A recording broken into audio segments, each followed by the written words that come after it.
Well, hey there, guys. I guess this is going to be part 2 for handling serrated pins. Maybe a better look at it, better explanation. As you can see here on the left hand side, I have a bottom pin, which is also known as your key pin. You have top pin here, which is also known as your driver pin. And below that is my sad representation of a spring. But these are the type of serrated pins that you can have inside of locks. And like I said, over here on the left, the first one would be serrated key pin with just a plain normal driver pin. Your next option would be a serrated key pin with a serrated top pin, and another option would be a serrated key pin with a serrated spool driver pin. And you can have mushroom pins, you can have plain spool pins. So there's a lot more combinations than what is represented here. Basically how this works is, like I said, you got your bottom pin and your top pin, or your key pin and your driver pin. But right in here are these little serrations that are cut into the pins, little notches. You can see it here, maybe a little more better. These little notches right here will always catch on the shear line, and what happens is, as you're pushing this pin up, let's say your shear line is right here, or starting right here at this point right here. As you push this pin up to set him and you're applying tension, as this serration right here comes up to the shear line, it will catch, and it will give you the impression that this pin is set. And then when you go and check the rest of your pins, you'll find them all springy. So if you come back to this pin, you push him up again, and he'll get caught on the next set of serrations. And again, you'll think that, oh, I got him set. And you go check the other pins in the lock, and nothing will bind or anything like that. It's until finally you get to this point right here, you get the shear line between the top and the bottom of the pin, it will actually be set. But as you can see, this is what kind of throws you off inside a lock when you have serrated pins. So got more drawings here. Here, I guess I drew this out. Again, you got your key pin and your driver pin. When you got your shear line right here.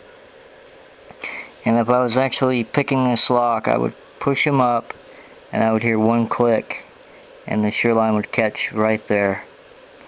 And then if I would continue to push, bring this into frame, continue to push, I would hear another click, and that's the pins moving up, catching on that serration right there. So there you got one click. Over here you got 2 clicks. And if I continue to push up, I'll eventually get this pin set. And here you can see it is set now.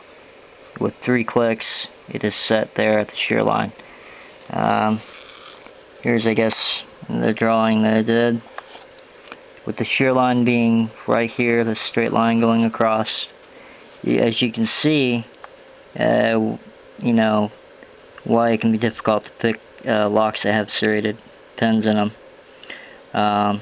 Again, basically, in order to set these pins, I guess I'll pick on this guy first. To set this pin, as I push him up, again, it's going to catch, the shear line is going to catch right there on the first set of serrations, and on the second set of serrations, and then hopefully if I just kept pushing up, it would finally catch right there between the top and the bottom pin, and catch there at the shear line. And also for the rest of these locks, as each serration is set, or as you push up on the pin and they catch on each serration, you go and check the rest of these pins and they will feel springy also. They won't be catching at the shear line. And that's a good indication that you have serrated pins in the lock.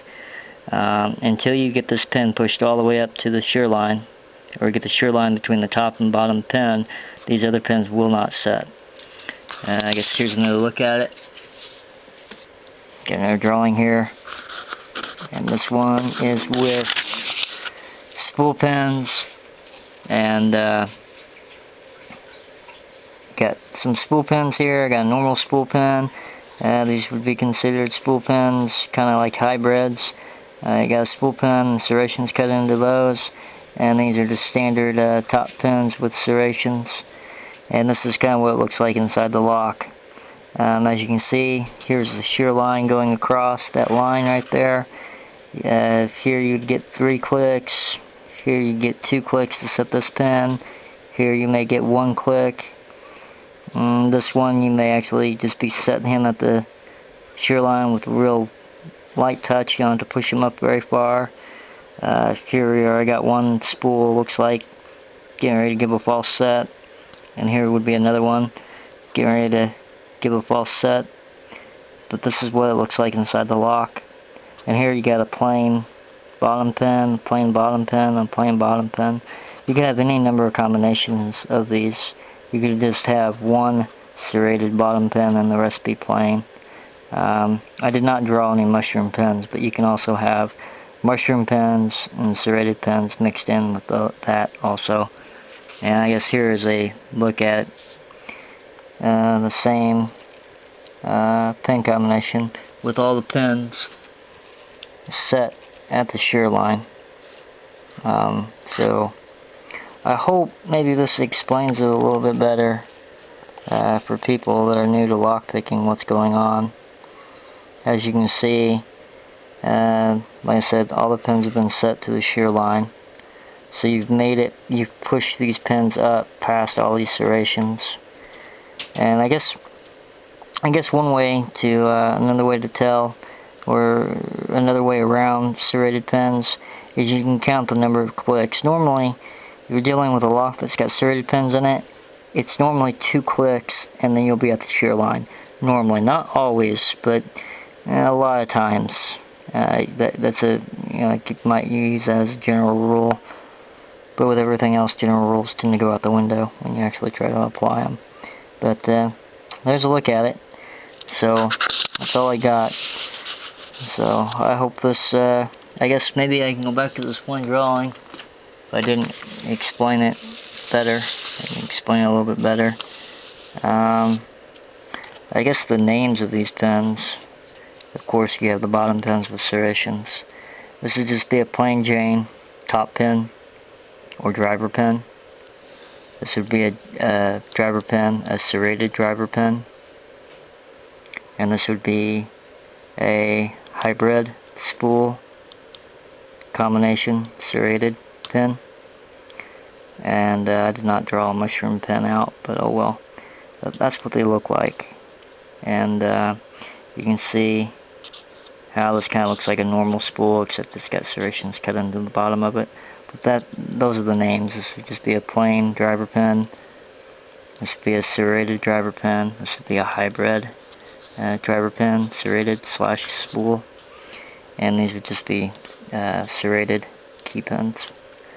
But, as always, I hope this made sense. As always, thanks for watching, and you guys have a good one.